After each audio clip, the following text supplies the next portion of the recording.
Pada awal tahun 1870-an, di tengah hamparan padang rumput Kansas yang luas, berdirilah sebuah rumah sederhana yang tampak ramah bagi siapapun yang melintas.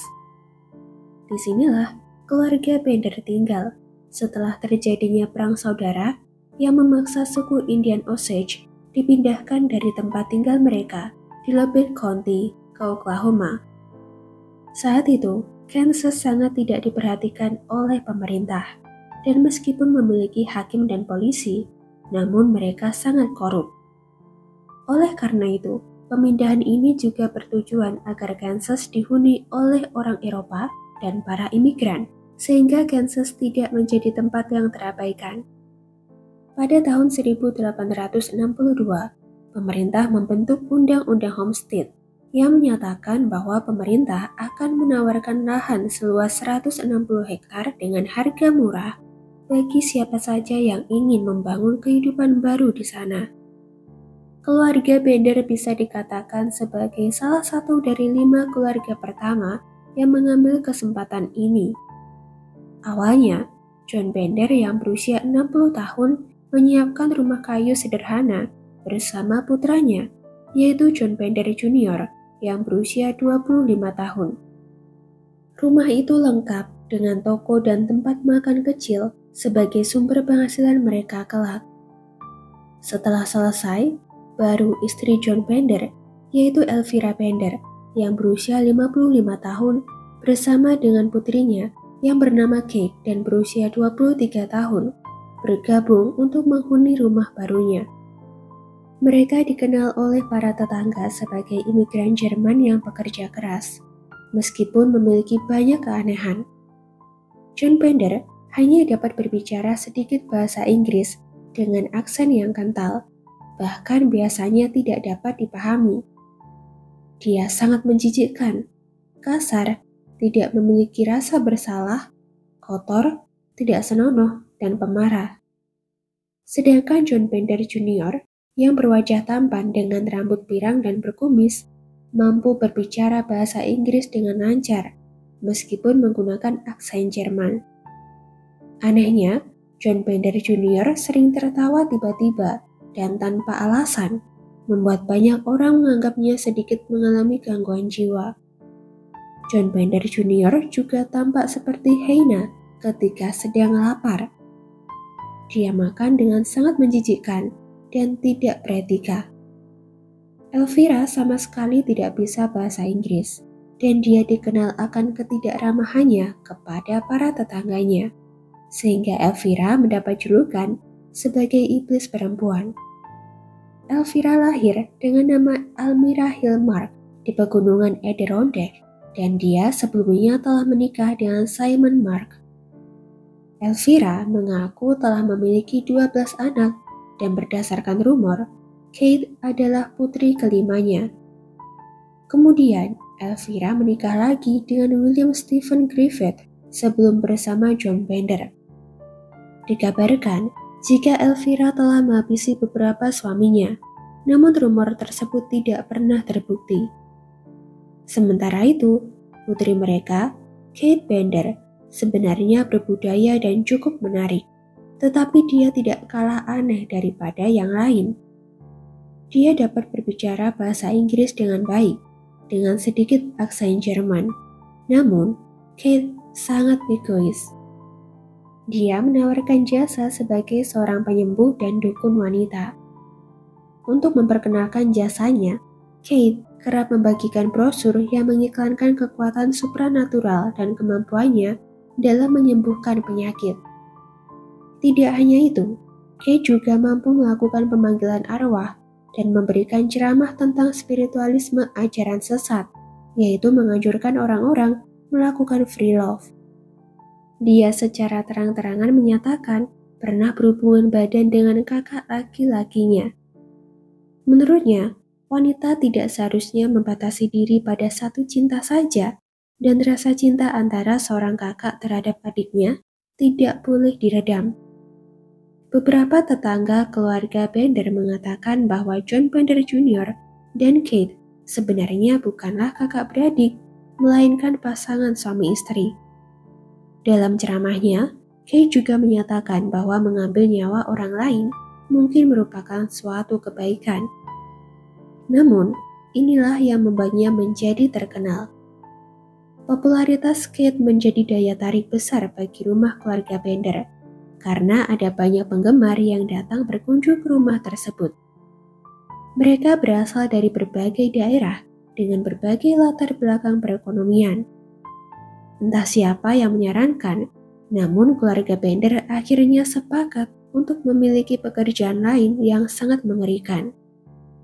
Keluarga Bender kemudian sedikit mengubah rumah mereka dengan menambahkan kanvas untuk membagi satu kamar menjadi dua bagian. Bagian belakang digunakan sebagai tempat tinggal, sedangkan bagian depan diubah menjadi toko, dapur, dan tempat makan wisatawan.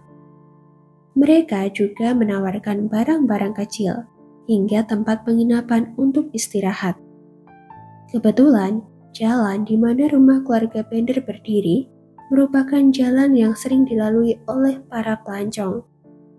Oleh karena itu, bukan hanya penggemar saja yang mampir ke rumah keluarga Bender, tetapi juga orang-orang yang hendak menempuh perjalanan jauh. Meskipun keluarga Bender tampak aneh, namun para pengunjung tidak pernah merasa curiga. Mungkin karena Kate dan John Bender Jr. tampak sering menghadiri peribadatan di gereja. Namun, sepandai-pandainya menyimpan bangkai, pasti akan tercium juga. Kejanggalan demi kejanggalan akhirnya mulai terlihat pada bulan Mei tahun 1871 ketika seorang pria bernama Jones ditemukan di sebuah Drum Creek, sebuah sungai kecil yang terletak di sebelah tenggara rumah keluarga Bender. Tengkorak Jones telah hancur dan tenggorokannya terpotong.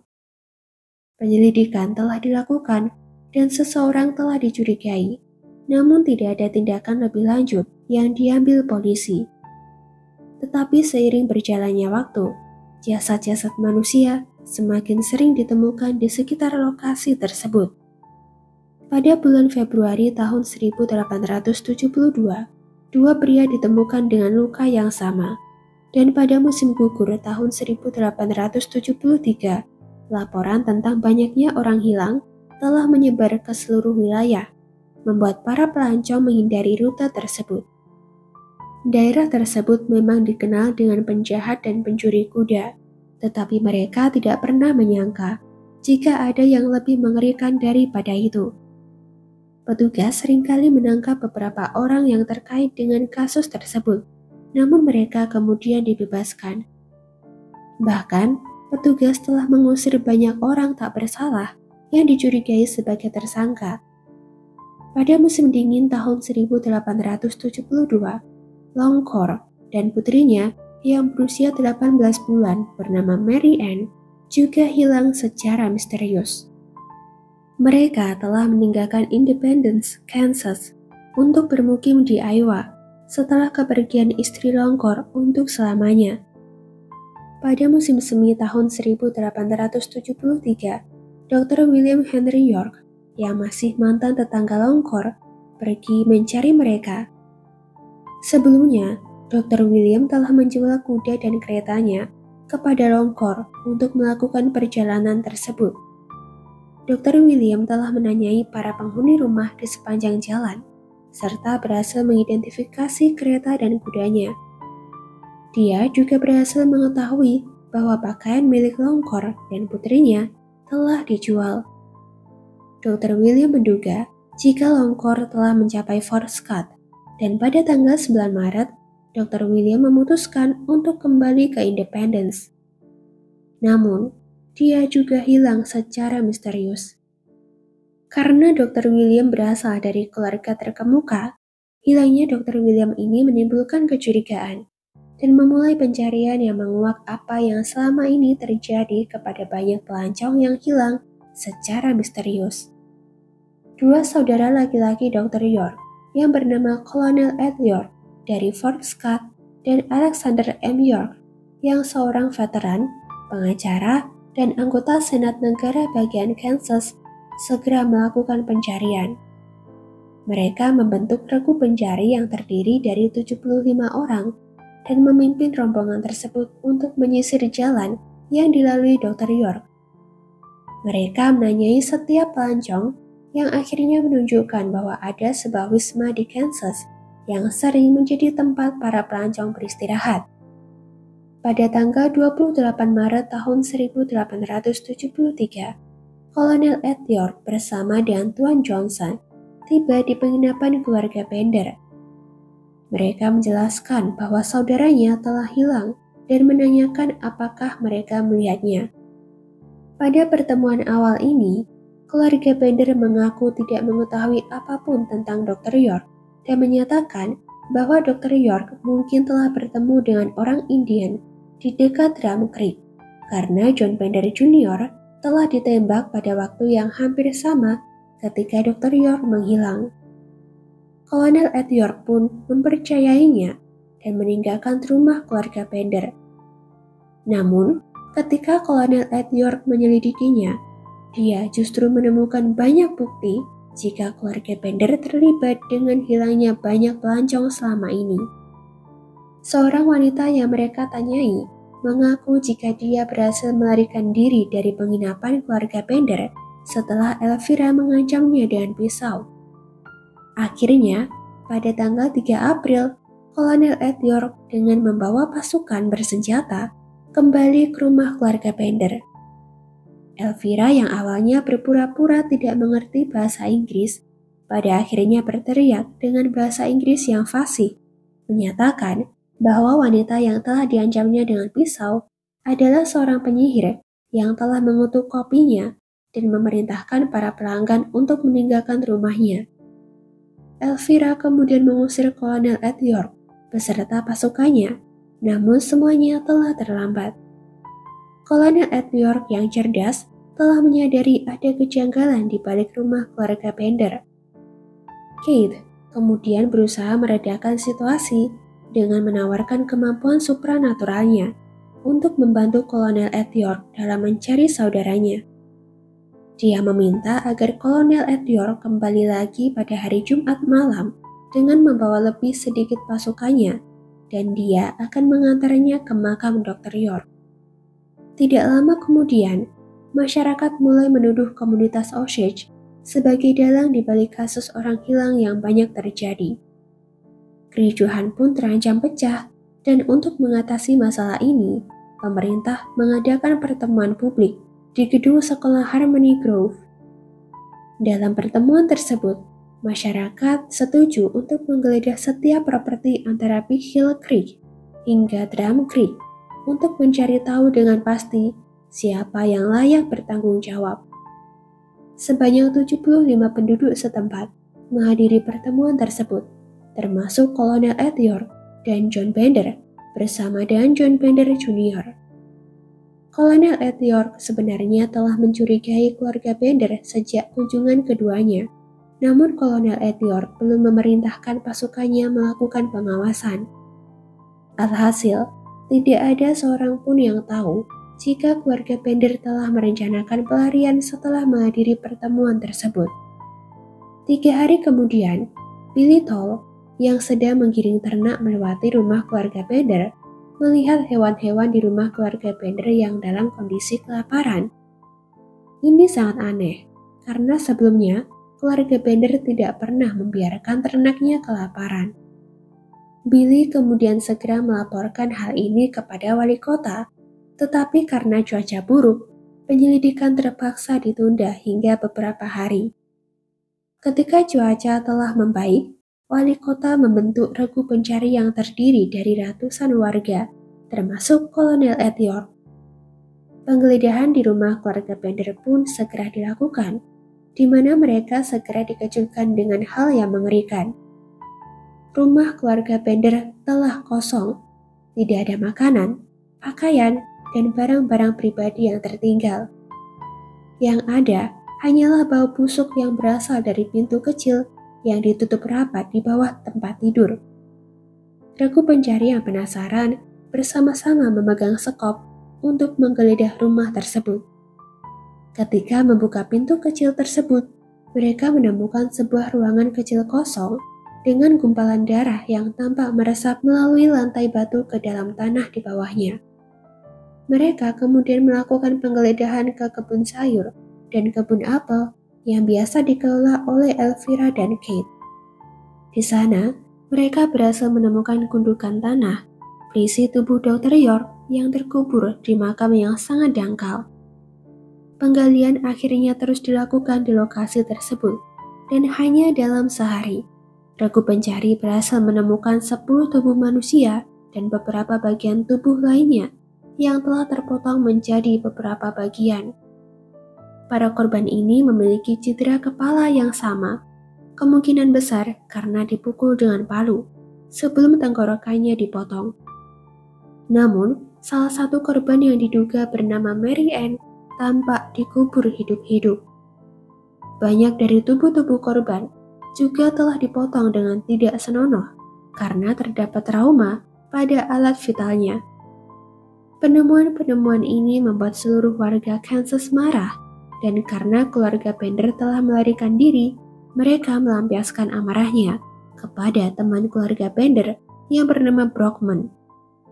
Naas bagi Brockman, karena dia yang tergabung dalam kerumunan penonton, digantung di sebuah balok di penginapan hingga tidak sadarkan diri. Seseorang membangunkan Brockman dengan paksa untuk diinterogasi, tetapi karena Brockman tidak tahu tentang kejahatan keluarga Bender, dia kembali digantung. Setelah hukuman gantung yang ketiga kalinya, warga baru melepaskannya dan membiarkan Brockman berjalan terhuyung-huyung pulang. Karena berita tentang kasus tersebut menyebar dengan cepat, terdapat lebih dari 3.000 orang yang penasaran mengunjungi lokasi tersebut. Rumah keluarga Bender dihancurkan oleh para pemburu souvenir yang mengambil semua benda, termasuk batu bata yang melapisi ruang bawah tanah dan batu yang melapisi sumur. Sementara itu, petugas melakukan pencarian keluarga Bender dan menyelidiki kejahatan keluarga tersebut. Berdasarkan bukti dan cerita yang beredar, diyakini jika para tamu yang berkunjung diarahkan untuk duduk di kursi meja makan yang terletak di atas pintu jebakan menuju ruang bawah tanah. Begitu korbannya telah duduk, salah satu pria yang bersembunyi di balik tirai memukul pengunjung tersebut dengan palu dari belakang hingga tidak sadarkan diri. Salah satu wanita mendapat tugas memotong leher korban untuk memastikan mereka telah tidak bernyawa. Tubuh korban kemudian dijatuhkan melalui pintu jebakan, dilucuti pakaiannya, kemudian dikubur atau dipotong-potong. Anehnya, motif keluarga Bender melakukan kejahatan ini hanyalah untuk kesenangan.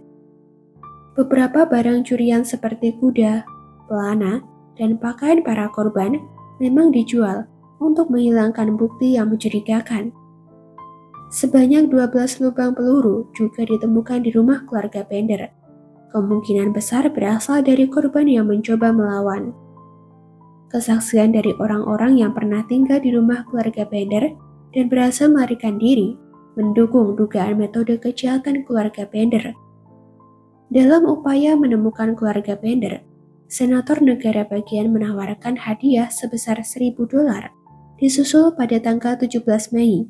Gubernur Kansas juga menawarkan hadiah sebesar $2.000 bagi siapa saja yang dapat menangkap keluarga Bender. Namun, upaya apapun tidak pernah berhasil menemukan keluarga Bender. Keluarga tersebut tidak pernah menerima hukuman atas kejahatan mereka di Kansas. Dan meskipun rumor tentang keberadaan mereka terus bermunculan, petugas tidak dapat benar-benar menemukan di mana mereka berada.